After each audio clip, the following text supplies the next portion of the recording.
Hey everyone, it's John Little here. Just want to make a short video and let everyone know that I have got everything finished with the last project with the English translation of the Bible commentaries on the Pastoral Epistles and Philemon. And everything is completely finished. It's on all the platforms. I've got it for free on my archive.org. And also, it's on Amazon and other book publishers. It's available in print, and it's also available in Kindle. So everything's a done deal as far as that goes. So as of right now, the Bible commentaries that I've translated in English, which are translations for the first time, are what I just did, the Pastoral Epistles and Philemon. Also the book of Hebrews, his commentary on Hebrews, and then also his commentaries on the Pastoral Epistles. And for those who are just now catching up to my works, the author of this is a 6th century Greek early church father by the name of Oecumenius. And there's not a lot of information about Oecumenius. He's almost to the point of being anonymous. But we do have enough information, at least we are able to speculate about who he is and what he wrote and where he was from and from what time period that he comes from. Now, scholars, when it comes to the time period, scholars these days anyway, think that Oecumenius, the author that we're talking about, is not the same one who wrote the commentaries on, or the commentary on the book of Revelation. That Oecumenius is different from the one who wrote all the other commentaries that have traditionally been attributed to him. That being starting with the book of Acts all the way to the book of Jude. And but that's where I differ from a lot of the modern scholars today. They have an argument or two about why they don't think it's the same Oecumenius. And to me personally, it's kind of a weak argument. Their whole argument pretty much hangs on the fact that in Oecumenius's commentaries on Paul's epistles, there are excerpts within the commentary, because it's written as a catena, meaning that the author took excerpts from other early church fathers that came before him, and but there are also excerpts with the name of Oecumenius beside some of those excerpts. So they claim that, well, if this was Oecumenius as the main author, the compiler of the catena, then he wouldn't have put his name beside certain excerpts that are attributed to him. And my argument to that is that since Oecumenius, in his catena that he compiled for the Paul's epistles, he put his name beside his own excerpts because he just wanted the reader to make sure that they knew what was his comments versus the comments of the other writers. And to me, that makes plenty of sense. But Oecumenius, according to his commentary on the book of Revelation, we can most definitely date that to the 6th century. Because he even, in the beginning of his commentary, he talks about the Apostle John being the author, and he talks about the period of time between John wrote the book of Revelation versus when he, at his point in time, he says 500 years. So, if you go by the traditional date of the book of Revelation, John is thought to have written it somewhere around 90 to 95 AD. So if you add 500 years to that, that would put you near the end of the 6th century. But, it depends on really what date that Oecumenius assumed that John wrote it. If Oecumenius thought that John wrote it earlier than that, then that would put Oecumenius's date even earlier within the 6th century. So we don't really know that, but we do have a pretty good idea about what time, and it's around the 6th century.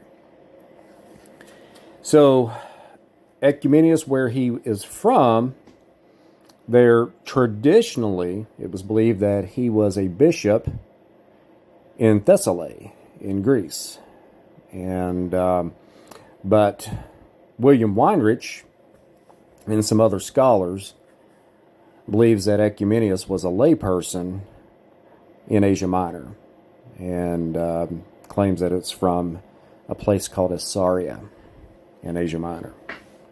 So there's a couple different locations that's a possibility, and it doesn't really matter to me.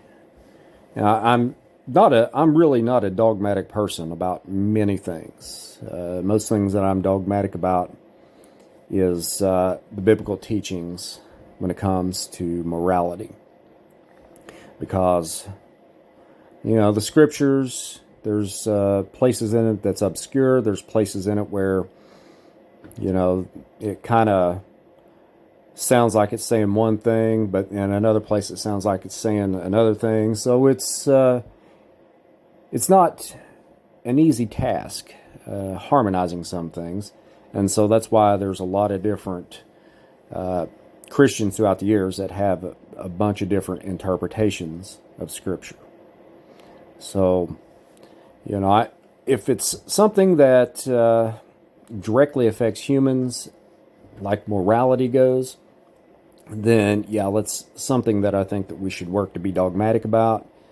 But when Scripture can be interpreted in a number of ways, and it doesn't directly impact us as humans, other than coming up with a certain belief system, then I'm quite flexible when it comes to that. I don't think anybody's going to be sent to hell for having various interpretations of Scripture that certain Christian institutions think are wrong. That's just me. That's why I consider myself a free-thinking Christian. But anyway, since I've got those commentaries already translated in English for the very first time, Oecumenius' commentaries going from the book of 1 Timothy all the way to the book of Jude, I was actually starting a translation on Oecumenius' commentary on 1 Corinthians. And I got started. I was, within the first chapter, I got all the introductory material, and I got all the way to chapter 1, verse 9. And I just started getting this inclination to work on Oecumenius' commentary on the book of Revelation. And at first, up until that point, I was just considering doing Oecumenius' commentary on Revelation very last, because it has already been translated multiple times into English. And so I didn't really see a need to translate that at this point in time.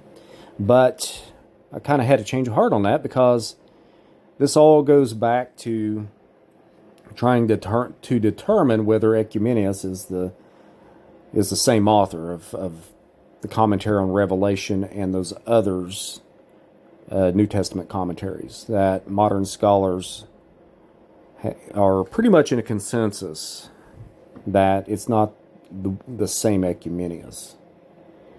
That it comes from different authors. And so I thought, well, one way I can kind of settle this in my mind, I'm not out to settle this amongst scholars in these universities, but I figured if I went ahead and translated, since I've already translated a number of Bible commentaries of Oecumenius, if I go ahead and translate the one in Revelation, this will definitely kind of settle the argument, at least in my mind. It will probably help clear up any doubts that I may have, because this will give me a chance to compare the Greek of these commentaries. And so Anyway, as I've started off, I've already started in Revelation. I've already done the introduction, and I'm all the way to chapter 1, verse 7. And as of right now, it looks like it could definitely very well be the same author. I have not seen anything yet that leads me to believe that, oh yeah, this is not the same author.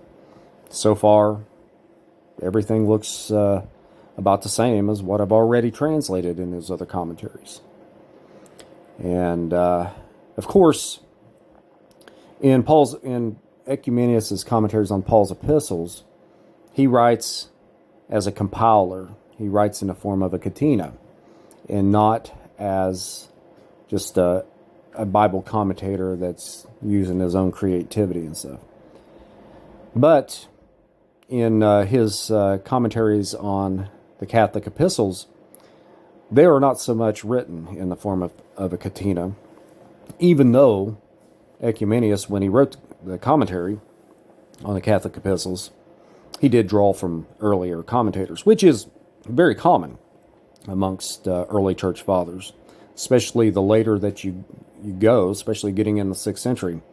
You find the early church fathers, when writing Bible commentaries, they rely heavily upon the commentators that came before them. And that was just their devotion to trying to stay within the realm of orthodoxy. And it was a very noble thing. In this day and time, if you were a compiler like that, and especially if you didn't cite your sources very thoroughly, then you would be accused of plagiarism. But back in those days, it was a very noble thing to quote the ancient Christians, the early church fathers that came before you. So, but you don't, a lot of times, especially if they didn't write in the form of a catena, they might cite every now and then where they're drawing from, but a lot of times they didn't either. And nobody took offense to that back then. In fact, imitation is a form of flattery in that case. It's not that, not today. If you go to cite something, you better be very careful and make sure you show the quotation and you give the source that you got it from. But anyway, in his commentary on the book of Revelation, he does cite, or he'll refer to earlier church fathers to some extent. But he also works independently in the book of Revelation. He will give not only opinions of others, but he also gives a lot of unique interpretations that come from himself. And I've always been impressed with his commentary on Revelation. In fact, it's been my favorite commentary on Revelation of all the commentaries that I've ever read. So, taking up this task of translating his commentary on Revelation has got me pretty excited, and I'm well on my way on it. And again, it's not going to be a first English translation on Revelation, but it's going to, for one, help me as far as decide whether it's the one and the same Oecumenius, the author of all those New Testament commentaries. So I just wanted to give everybody a heads up of what I'm doing. I will keep everyone updated, and in the comment section of this video, I will leave a link to my books that are on archive.org. I've published over 25, probably closer to 30 books over the past 14 years. And there's a lot of them that's translations of Bible commentaries from the early church fathers. I've got some other works that I've done as well. Some about 3 books I wrote on the Illuminati. I've also put together a study Bible called the Early Church Fathers Study Bible. And a work that I did was I've got a comparison of the 4 Gospels where I line up the Gospels side by side, and which is a very interesting book. It's a very helpful tool. But all the books I've ever written and published, I've also published for others as well, people who wrote translated commentaries from the early church fathers. I've published them for them, so I've published around 30 books, and I provide everything for free on my archive.org. And if you decide you want to buy these books in print, most of my books are at the lowest possible price that I could put them at. I did have a publisher publish a couple of my books, and they didn't do that, but what I made available, I put at the lowest possible price I could, and you won't find a better deal than the deals I give. And again, like I said, I give free access to all my works. And so the book that I just published, these last commentaries that I've translated and published, they're available for free on archive. And again, I'll put the link in the description box below. So anyway, I'll let you all go. I appreciate you all. Take care. Have a good day.